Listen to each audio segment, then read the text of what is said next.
The threefold battle all men will face in this lifetime. You'll pretty much face these battles your whole entire life. But until you can master these, you're going to continue to struggle in life, with your workouts, with your eating, with your marriage, with your relationships. And we see that threefold battle unfold in 1 John. Pretty much all of our struggles in life will be tied to these three things. Even the God-man himself was tested by the devil these three ways. And one of the first ways the devil tempts Jesus in the desert is his desire for food. In the Sermon on the Mount, Christ instructs us to fast.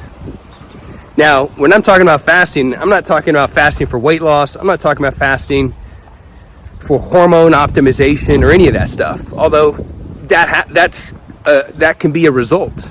But fasting is training in self-knowledge. Fasting is training in self-mastery, a powerful weapon for mastery over ourselves. Think about it. If we don't have dominion over our passions of the flesh, particularly for food and sex, we cannot master ourselves. And if we can't master ourselves, how can we put the needs of others before our own? Right? That's what we're called to do. To love others as we love ourselves. What would really happen if we treated others the way that we treated ourselves? What would happen if we talked to others the way that we talk to ourselves? The next way Christ is tempted is through possessiveness, through possessions. The devil tells him, you see all the kingdoms of the world, I'll give you all those kingdoms of the world if you just bow before me. As men, as all of us, we're tempted in the exact same way. Through the things that we own. Was it Tyler Durden says, the things you own end up owning you. We're all guilty of this. I'm guilty of this. But what happens is, these become the idols of our life. Here's how you can know if this is true for you. Take anything that you own. This phone that I'm recording on, your car, your money, whatever that is. If you can't get rid of it, if you can't survive without it, that means that you found identity in it, and that becomes an idol. When our identity is not in the things that we own, because those are finite things. And what happens when we lose the finite? What does that leave us? Where does that leave us? It's kind of like the rich man that approached Jesus, and he asked Jesus, what can I do to enter into the kingdom of heaven? And Jesus said, go sell all your possessions and follow me. And the guy walked away sad because he had a lot of possessions. Is that me? Is that you? The emptier a man's heart is, the more he needs to buy, own, and consume. With Christ, we're actually called to seek out a simple life, not settle for whatever there is around us. And by seeking out a more simpler life, believe it or not, we're actually free.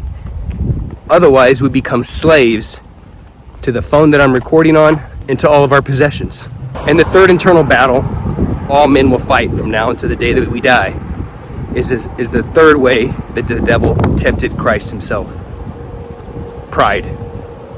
Pride and self-reliance. Self-reliance in the context of you think you can do this whole life thing on your own. That's a big thing for men. Men are afraid to reach out for help.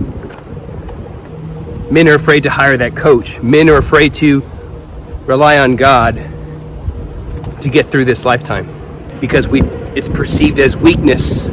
Maybe you feel like you're incompetent if you reach out, if you ask for help.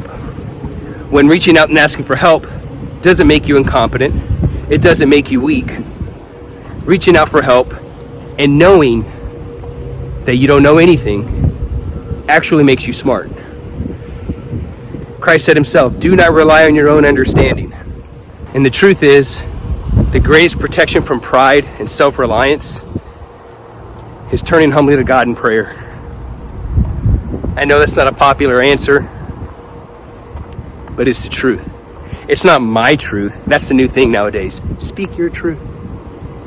It's not my truth. It's the truth. There's a difference between my truth and the truth. So I encourage you watching this video, to battle that threefold battle within you that we all will deal with from now until this life is over. I encourage you to fast, and I'm not just talking about from food.